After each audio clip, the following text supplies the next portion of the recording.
Hey everyone, Ollie here again, and today we're going to talk about Delta Airlines and their controversial AI pricing system. Buckle up, because this story is wilder than turbulence in a thunderstorm. Delta has partnered with an AI startup company founded in 2019 called Fetcher, which uses something called a large market model, or LMM. Think of it as a super-powered computer that watches everything about your flight, from weather patterns to Taylor Swift concert schedules. Now, you might be thinking, AI making things more efficient? What's wrong with that? And if that's all there was to it, I'd probably agree with you and not make this video. But of course, there's a reason why we're here right now. There's a catch. There always is. This AI system is designed to be a 24/7 super analyst that considers your seat availability, current news events, weather conditions, events happening at destinations, flight schedules, oil prices, and even market conditions. Notice that a lot of these things are out of your control. It uses all that information to decide how much to charge you specifically. So you and I could be taking the same flight at the same time, sitting in pretty much similar seats like economy middle aisle seats, but you could get charged more than me because their AI recognizes you have a higher spending pattern than me, for example. And it doesn't stop there. The system is learning and adapting constantly, getting better at one thing: maximizing how much they can charge each passenger.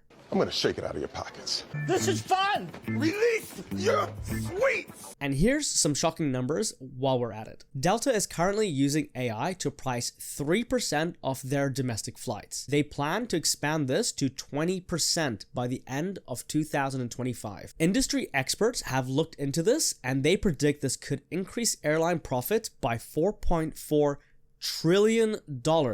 Now, the good news is this has caught the attention of Congress, with 3 Democratic senators raising major red flags. Senator Mark Warner specifically warned about something called surveillance pricing, basically using your personal data to squeeze extra dollars out of your wallet. But Delta claims they're not using personal data. Here's the thing. Their long-term goal is to completely eliminate static pricing. In other words, every single person could end up paying a different price for the same seat. How would you achieve that without any personal data? Think about that. The future, if Delta are successful, will look like this: higher average fares, more volatile pricing, less transparency about why you're paying what you're paying, and of course, Delta executives rolling around in literal pools of cash. Now, while Delta is pushing forward with this technology, American Airlines CEO Robert Isom publicly stated they won't use it, saying, "This is not about bait and switch. This is about not